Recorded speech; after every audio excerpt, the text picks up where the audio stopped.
ไวรัสเป็นก้อนโปรตีนหุ้มสารพันธุกรรมมันเพิ่มจำนวนได้เมื่ออยู่ในเซลล์ที่มีชีวิตเท่านั้นไวรัสหน้าตาเหมือนเงาะเช่นนี้อยู่ในวงโคโรนาหนึ่งในไวรัสโคโรนาทำให้เกิดโรคระบาดเมื่อปลายปีที่แล้วหมอเลยเรียกโรคนี้ว่าโคโรนาไวรัส Disease 2019 หรือโควิด -19 เชื้อไวรัสแพร่ทางฝอยละอองจากระบบทางเดินหายใจเมื่อผู้ป่วยพูดคุยไอจามเชื้อจะกระจายไปติดตามพื้นผิวต่างๆเราเอามือไปจับขยี้ตาแคะขี้มูกเชื้อก็เข้าสู่ร่างกายดังนั้นเราควรหมั่นล้างมือด้วยสบู่และใช้เจลแอลกอฮอล์เข้มข้น 70% หลวงท่านแนะนำให้รักษาระยะห่างอย่างน้อย1 เมตรจากผู้อื่นและใส่หน้ากากอนามัยหากท่านรู้สึกไม่สบายมีไข้ไอแห้งๆและหายใจลำบากควรไปพบแพทย์โดยโทรไปแจ้งอาการล่วงหน้าและอย่าเชื่อวิธีการรักษาที่ไม่ได้มาจากภาครัฐแต่ถ้าเธอเผลอไปแล้วไม่ต้องเขินนี่ไม่ใช่ครั้งแรกที่มนุษยชาติมีโรคระบาดแล้ว หมอจ๋าช่วยด้วยใครเรียกหมอ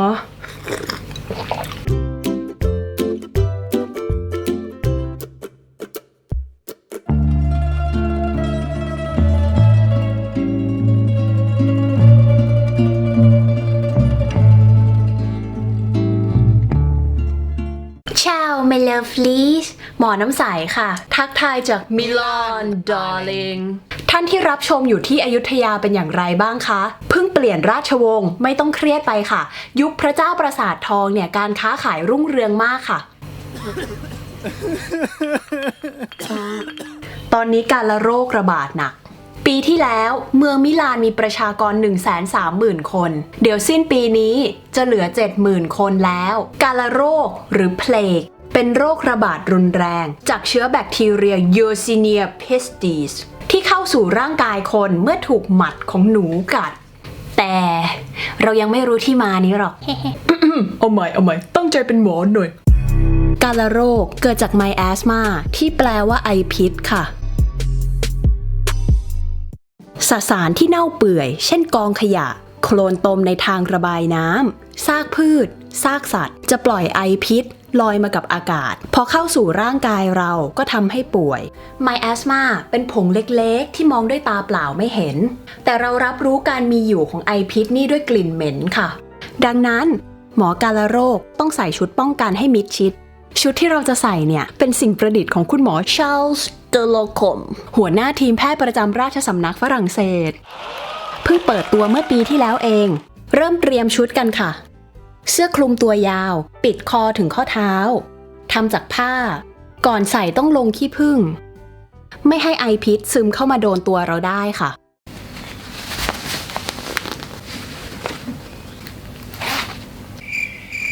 ไม่ถึงถุงมือหนัง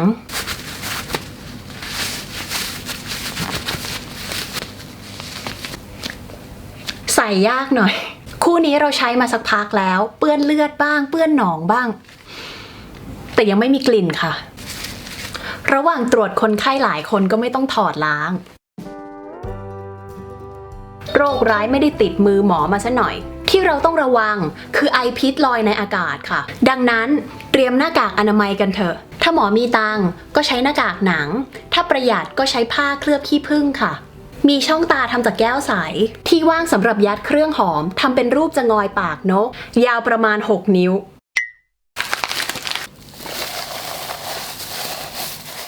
เครื่องหอมที่นิยมได้แก่ลูกสนจูนิเปอร์อัมพันทะเลคือไขมันที่ปลาวาฬอ้วกหรืออึออกมา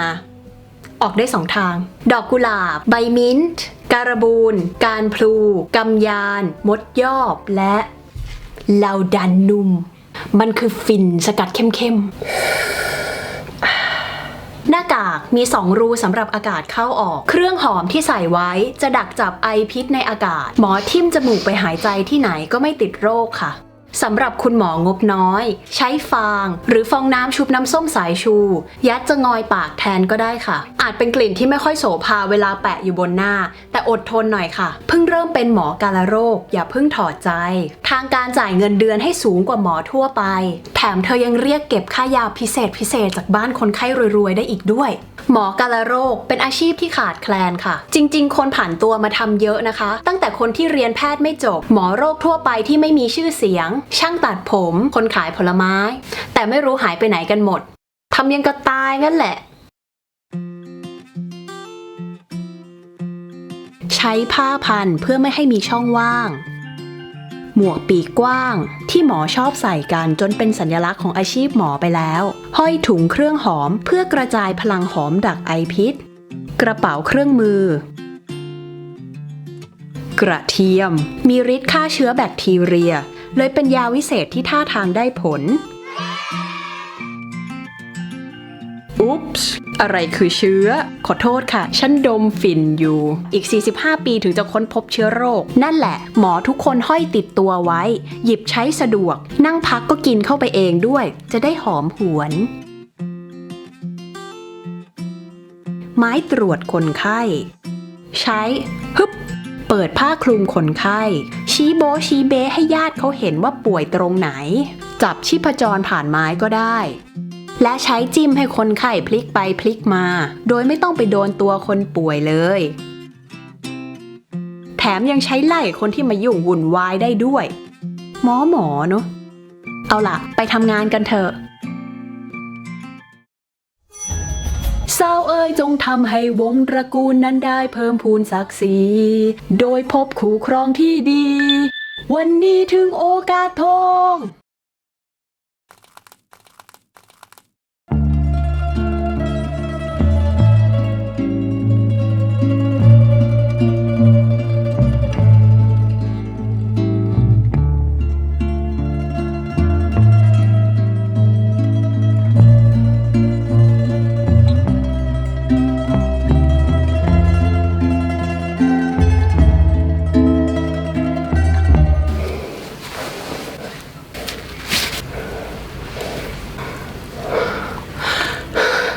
ขอพักแป๊บนะคะมิดชิดเหลือเกินไมแอสมาเข้าไม่ได้ลมก็เข้าไม่ได้ค่ะโชคดีนะที่เธอไม่ได้เกิดในคริสตศตวรรษที่14ช่วงยุคมืดมากค่ะเชื่อกันว่าพระเจ้าต้องการลงโทษมนุษย์เลยส่งโรคระบาดมาถ้าไถ่บาปให้มวลมนุษย์ได้พระเจ้าก็จะหายโกรธดังนั้นผู้ศรัทธาจึงเดินไปตามถนนเอาแส้ทำจากหนังมัดปมติดเหล็กแหลมเคี่ยนบนหลังเปลือยๆของตัวเองจนเลือดอาบพยายามใช้ความเจ็บปวดไถ่บาปค่ะทำไมเจ็บจังเป็นกาฬโรคต่อมน้ำเหลืองจะมีฝีบางทีเม็ดใหญ่เท่าไข่ไก่เลยนะอยู่ที่รักแร้คอ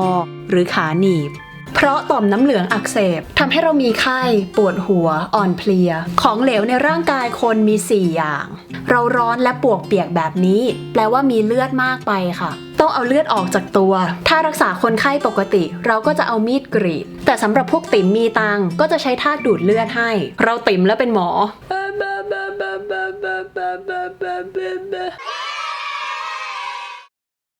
ชาวเมลฟลีชติดเชื้อในกระแสเลือดเรียบร้อยที่เห็นดำๆนี่เนื้อตายนะต้องแก้ด้วยสารหนูอาร์เซนิก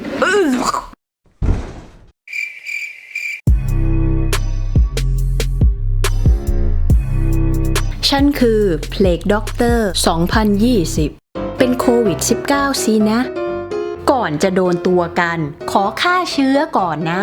ด้วยเครื่องเป่าผมความร้อนสูงสุดมันฆ่าไวรัสได้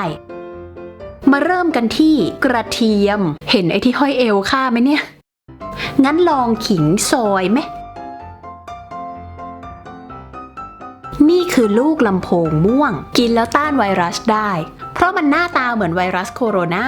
11 คนกินตามแล้วเข้าโรงพยาบาลเนี่ย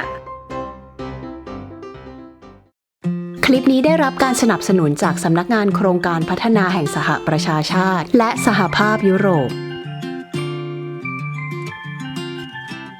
ความเข้าใจผิดเกี่ยวกับโรคร้ายอาจเป็นอันตรายถึงชีวิตปัจจุบันเรามีความก้าวหน้าทางวิทยาศาสตร์และการแพทย์ท่านอย่าหลงเชื่อวิธีการรักษาปลอมขอให้ท่านเลือกรับข้อมูลจากแหล่งที่เชื่อถือได้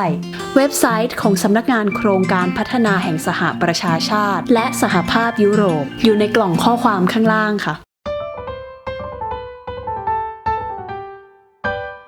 รักษาเนื้อรักษาตัวเนอะ